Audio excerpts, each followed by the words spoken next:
ओम नमः शिवाय. जन्म हा अखेरचा. श्री सिद्धांत शिखामणी ग्रंथावरील आशीर्वचने. श्री काशी विश्वाराध्य ज्ञान सिंहासनाधीश्वर काव्य सर्व दर्शन तीर्थ वेदांतच्या विद्यावारिधी विद्यावाचस्पती श्री 1008 जगद्गुरु डॉक्टर चंद्रशेखर शिवाचार्य महास्वामी जी की जय. जंगमवाडी मठ श्री क्षेत्र काशी. आशीर्वचन 10वे. कर्णार्पित स्थल 1. जिज्ञासू सद्भक्तांनो, काल आपण कायार्पित स्थलासंबंधी ऐकले आहे. जो शिवाला शरीर अर्पण करतो तो शरीराच्या अभिमानापासून मुक्त होतो. शरीर शिवार्पित केल्याने आपला काय लाभ होतो? मनुष्याची बुद्धी लाभ काय होईल याचाच शोध घेत असते. म्हणून पोथे या पुराणे स्तोत्र यांच्या शेवटी त्यांच्या पठणाची फलश्रुती सांगितलेली असते. द्वादश ज्योतिर्लिंगाचे एक छोटे स्तोत्र आहे. त्याच्या शेवटी हे स्तोत्र पठण केल्यावर 7 जन्मातील पापे नष्ट होतील अशी फलश्रुती सांगितली आहे. स्तोत्राच्या रचनाकर्त्यांना देखील हे माहीत होते की फलाच्या प्रलोभन दाखविल्याशिवाय स्तोत्र कुणी वाचणार नाही. निर्बुद्ध मनुष्य देखील फळाची अपेक्षा ठेवतो. तेथे सुबुद्ध माणसाने ठेवली नाही तरच नवल. कायार्पण केल्याने कोणते फळ मिळते? तर त्यामुळे योगी निर्मळ होतो. असे फल काल सांगितले आहे. शरीर हा एक मलकोश आहे. मांस, मज्जा, अस्थि, कफ, पित्त असे बरेच काही शरीरात भरलेले आहे. मलिन शरीर भगवत अर्पण केल्यावर ते निर्मल होते. मांसपिंडाचे मंत्रपिंडात रूपांतर होते. संताच्या स्पर्शाने अपवित्र वस्तू देखील पवित्र होते.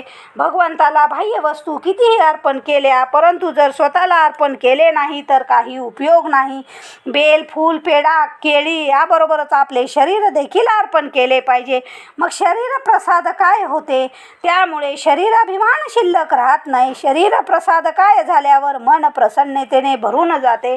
कायार्पणामुळे असा मोठा लाभ होतो. शरीराप्रमाणेच भगवान शिवाला इंद्रिय देखील अर्पण करावी लागतात. हे सांगणारे स्थल कर्मार्पित स्थल होय. भगवान शिवाला सर्व करणे म्हणजे इंद्रिय समर्पित करणे. याला कर्णार्पित स्थल म्हणतात. करण म्हणजे साधन. करणाचे 2 प्रकार आहेत, बहिकरण आणि अंतकरण. हे दोन्ही प्रकारची करणे शिवार्पित करावी असा याचा अभिप्राय आहे. शरीर हा इंद्रियाचा समूह होय. शरीर एकदा शिवार्पित केले तर त्याबरोबर इंद्रिय आपोआपच समर्पित होतात. मग पुन्हा इंद्रिय समर्पित करण्याची आवश्यकता काय असा प्रश्न तुम्हाला पडेल. परंतु तसे होत नाही. केवळ इंद्रिय अर्पण करणे म्हणजेच कर्णार्पण नव्हे. इंद्रियाकडून जे वैषयिक सुख मिळते ते सुख शिवार्पित करणे म्हणजे कर्णार्पण होय. इंद्रियांना आगमात अश्व अर्थात घोडा असे म्हटले आहे. घोडा हा सामर्थ्यशाली आणि वेगवान प्राणी आहे. यंत्राची शक्ती मोजताना देखील हॉर्स पॉवर अश्वशक्ती या शब्दाने निर्देशिली जाते. अमुक इंजिन अमुक इतक्या हॉर्स पॉवरचे आहे इत्यादी. रथाला जसे घोडे जुंपलेले असतात त्याप्रमाणे शरीररूपी रथाला पंचज्ञानेंद्रिय पंचकर्मेंद्रिय हे 10 घोडे जुंपलेले असतात. मन त्यांचा सारथी आहे असे आगमांत म्हटले आहे. घोडा इंद्रियाचे प्रतीक मानला गेला. लग्नाच्या वेळी नवरदेव घोड्यावर बसून लग्न मंडपाकडे येतो. तू आता गृहस्थाश्रमात प्रवेश करीत आहास. इंद्रियरूपी घोड्यावर नियंत्रण ठेव असे जणू यातून सूचित केले जाते.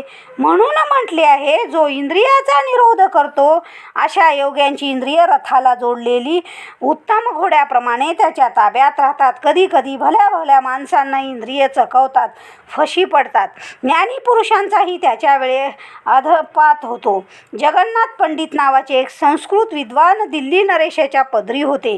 गंगालहरी, रसगंगाधर इत्यादी त्यांच्या रचना प्रसिद्ध आहेत. राजदरबारात त्यांना फार मान होता. एकदा राजासोबत ते चर्चा करीत होते. राजाला तहान लागली तेव्हा एक दासी पाण्याने भरलेला कुंभ कडेवर घेऊन तिथे आले. राजा पाणी प्यायला. कुंभ रिकामा झाला आणि ती पुन्हा कडेवर घेऊन जाऊ लागले. तिच्याकडे पाहताना राजाला वाटू लागले, कुंभ रिकामा असून ती अशी चालते आहे की जणू कुंभात पाणी भरलेले आहे. राजाने पंडिताचे लक्ष या गोष्टीकडे वेधले आणि त्यावर काव्य रचायला सांगितले. पंडित जगन्नाथाने एक सुरेख काव्य लिहून राजासमोर ठेवले. त्याचा आशय असा, तारुण्याने मुसमुसलेली ही प्रमदाकडेवर कुंभ घेऊन जेव्हा आली तेव्हा कुंभ पाण्याने भरलेला होता आणि परत जाताना रिकाम्या कुंभात आमची मणे भरून ती नेतो आहे. राजाला हे काव्य अत्यंत आवडले. तुला काय हवे ते माग, असे खुश होऊन तो पंडिताला म्हणाला. पंडित म्हणाला, मला संपत्ती नको, हत्ती घोडे नको, मला ही तुमची दासीच पाहिजे. राजाला आश्चर्य वाटले. तो म्हणाला, तुम्ही पंडित, चतुर्वेदी आणि ब्राह्मण कुलोत्पन्न आहात. ही स्त्री यवन आहे, हिच्याशी तुम्ही विवाह केला तर समाजात तुमची प्रतिष्ठा राहणार नाही. काय वाटेल ते हो, पण मला हीच हवी. हिच्याशी माझा विवाह लावून द्या. पंडिताची प्रबळ इच्छा पाहून राजाने तिच्याशी पंडिताचा विवाह लावून दिला. त्यानंतर व्हायचे तेच झाले. यवन स्त्रीशी विवाह केल्यामुळे पंडित जगन्नाथांची निंदा नालस्ती सुरू झाली. ज्यांना समाजात अत्यंत प्रतिष्ठा होती त्यांचा लोक अनादर करू लागले. इंद्रियाशी बलवान असतात, ज्ञानी पुरुषाला देखील ती अधपतनाकडे घेऊन जातात. म्हणून इंद्रियावर नियंत्रण ठेवणे वाटेल तेवढे सोपे नाही. त्यासाठी खूपच तयारी करावी लागते. पंडित जगन्नाथाच्या वृत्तीत त्यानंतर परिवर्तन झाले. दिल्ली सोडून त्यांनी काशीत वास्तव्य केले. नित्य गंगा स्नान केल्याने आपल्याला पापापासून मुक्ती मिळेल असे त्यांना वाटले. गंगेच्या घाटावर बसून ते पापनाशिनी गंगा मातेला आळवू लागले. तेच त्यांचे गंगालहरी नामक काव्य होय. आख्यायिका अशी सांगते की त्यांनी एक श्लोक रचला की गंगेचे पाणी एक पायरीवर येत असे. त्यांचे काव्य पूर्ण होईपर्यंत ते जेथे बसले त्या ठिकाणी गंगेचे पाणी आले आणि त्यांना बसल्या ठिकाणीच गंगा स्नान घडले. पंडित जगन्नाथाच्या आत्यंतिक श्रद्धेचे हे उदाहरण होय. श्रद्धा फार महत्त्वाची असते. ती जेव्हा तुमच्या जवळ असते तेव्हा तुमच्या घरातले पाणी देखील गंगा होऊन जाते. ती जेव्हा तुमच्या जवळ नसते तेव्हा गंगेत बुडी मारून देखील उपयोग नसतो. पूजेच्या आधी कलशावर हात ठेवून गंगेच यमुनेचे चैव गोदावरी सरस्वती नर्मदे सिंधू कावेरी जलस्मिनी सन्निधी कुरु असे गंगादी नद्यांना आव्हान केले जाते. आपल्या प्रार्थनेने पवित्र नद्या आल्या नसत्या तर हा मंत्र कशाला लिहिला गेला असता. भावनेत फार मोठी शक्ती आहे. येथे सांगण्याचा मुद्दा वेगळा आहे.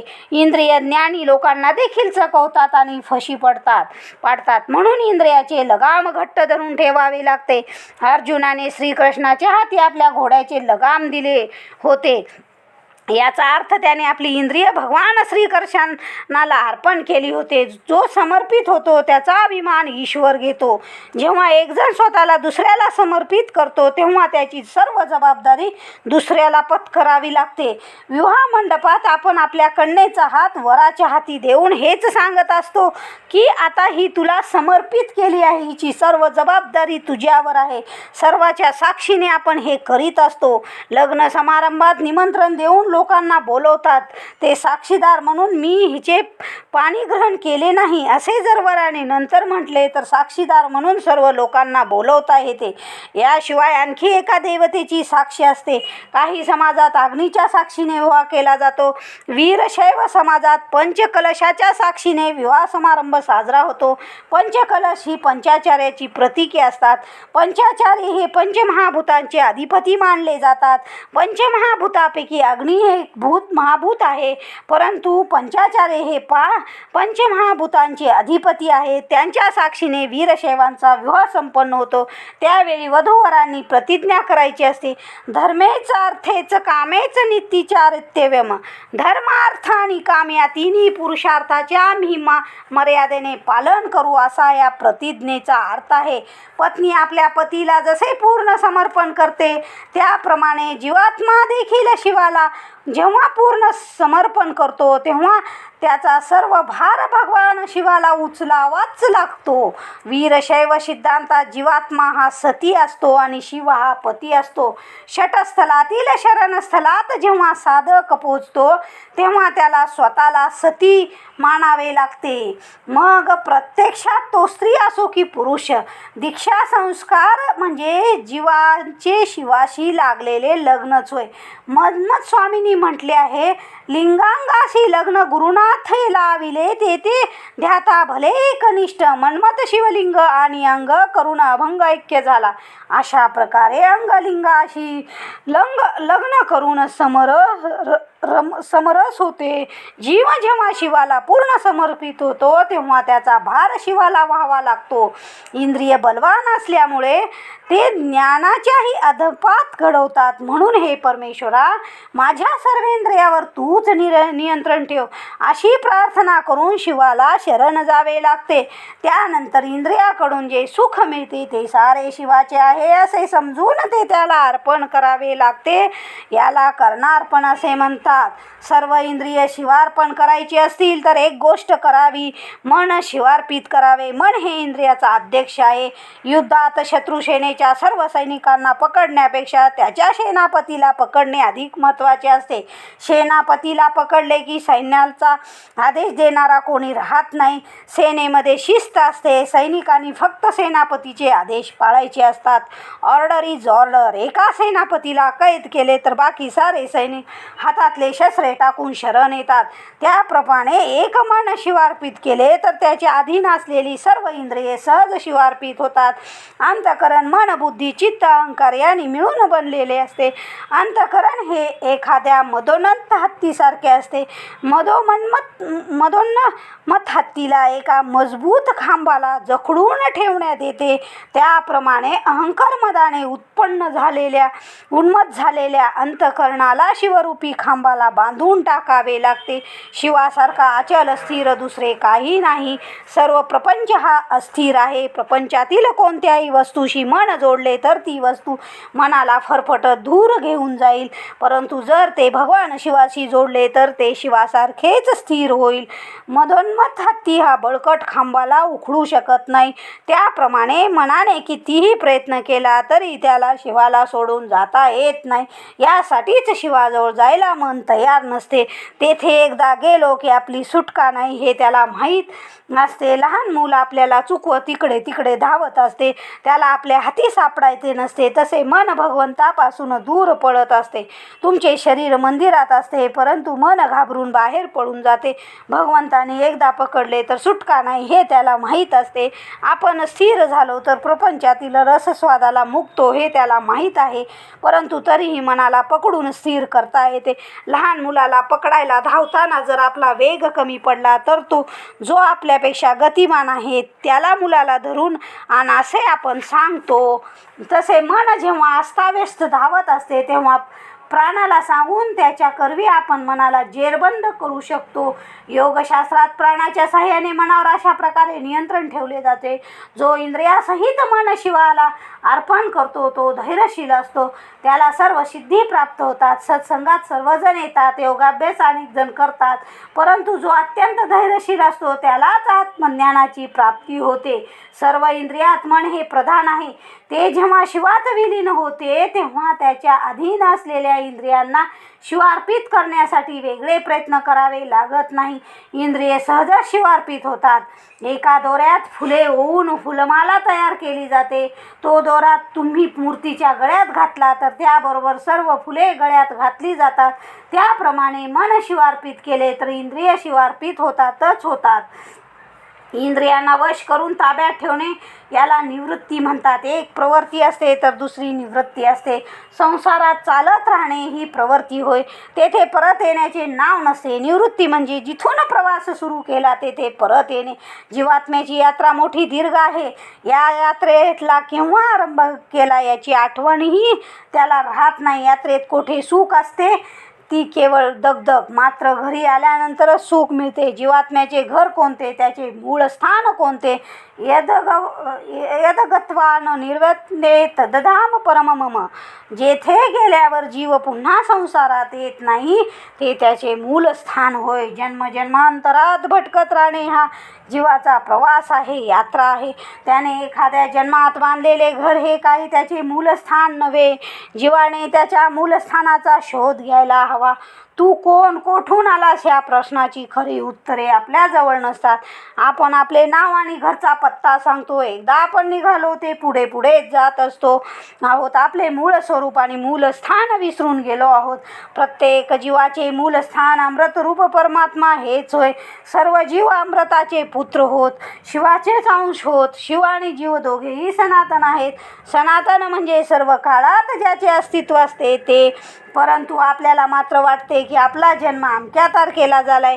हा जन्म म्हणजे आपल्या या एका देहाचा जन्म असतो. असे कित्येक जन्म आपण घेतले आहेत, कित्येक देह आपण सोडून दिले आहेत, शरीरे बदललेली असतील, परंतु तुम्ही आहात तसेच आहात, सनातन आहात. जोपर्यंत जीव आपल्या मूलस्थानी जाणार नाही तोपर्यंत तो पूर्ण सुखी कधीही होऊ शकणार नाही. सत्ताधीशांना आणि लक्ष्मीपुत्रांना विचारा, तुम्ही पूर्ण समाधानी आहात काय? ते म्हणतात नाही. सर्व मिळाल्यावर देखील माणसे असमाधानी असतात. त्यांना आपल्या घरापेक्षा दुसऱ्याच्या घरात अधिक सुख दिसत असते. लौकिकदृष्ट्या सर्वश्रेष्ठ स्थानावर जरी मनुष्य जाऊन बसला तरी तो पूर्ण समाधानी होऊ शकत नाही, असमाधानीच असतो. लौकिकातील श्रेष्ठ स्थान म्हणजे उपाधी असते. उपाधीच तो महाव्याधी असे शास्त्रात म्हटले आहे. उपाधी म्हणजे मोठा रोग होय. ज्याच्याकडे अधिक उपाधी असतात ते अधिक रोगग्रस्त आहे असे समजावे. तुम्ही आपली भौतिक प्रगती करून घेऊ नये असा याचा अर्थ नाही. सर्वश्रेष्ठ स्थान मिळवण्याचा तुम्ही अवश्य प्रयत्न करा, परंतु त्याबरोबरच हे लक्षात ठेवा की हे स्थान म्हणजे आपले मूलस्थान नव्हे आणि या स्थानावर राहून आपण पूर्ण तृप्त होणार नाही. जर आपण आपले मन भगवंताला अर्पण केले तरच आपण पूर्ण तृप्त होऊ शकतो. जप अथवा ध्यान करायला आपण जेव्हा बसतो तेव्हा कितीतरी वेळा आपल्या बंद डोळ्यासमोर प्रपंच येत जातो. ठीक आहे, त्याला येऊ द्या, जाऊ द्या, परंतु मन हळूहळू स्थिर होत जाईल आणि संसारापासून तुम्हाला मुक्ती मिळेल. लहान मूल एखादी वस्तू मिळवण्यासाठी आकांत करते, ती वस्तू मिळाल्यावर शांत होते. झोपताना देखील ती वस्तू हातात घट्ट धरून ठेवते, परंतु त्याला जेव्हा गाढ झोप लागते तेव्हा त्याच्या हातून वस्तू गळून पडते. आपल्या मनाची अवस्था अशीच आहे. ते जागे आहे तोपर्यंत संसाराशी त्रागा करील, परंतु एकदा शिवात विलीन झाले तर ते संसारापासून मुक्त होईल. प्रपंचाचा विसर पडला तर मन शिवार्पित झाले असे समजावे. म्हणून येथे म्हटले आहे की एकदा इंद्रिय आणि मन शिवार्पित झाले की मग संसार सागरात बुडण्याची भीती नाही. ज्ञानेंद्रिय, कर्मेंद्रिय आणि मन ही अशी एकादश इंद्रिय भगवंताला अर्पण करणे हीच एकादशी दिवसातून एकदा तरी घडली पाहिजे. एवढे सांगून आजचे आशीर्वचन पूर्ण करीत आहोत. ओम शांती शांती शांती.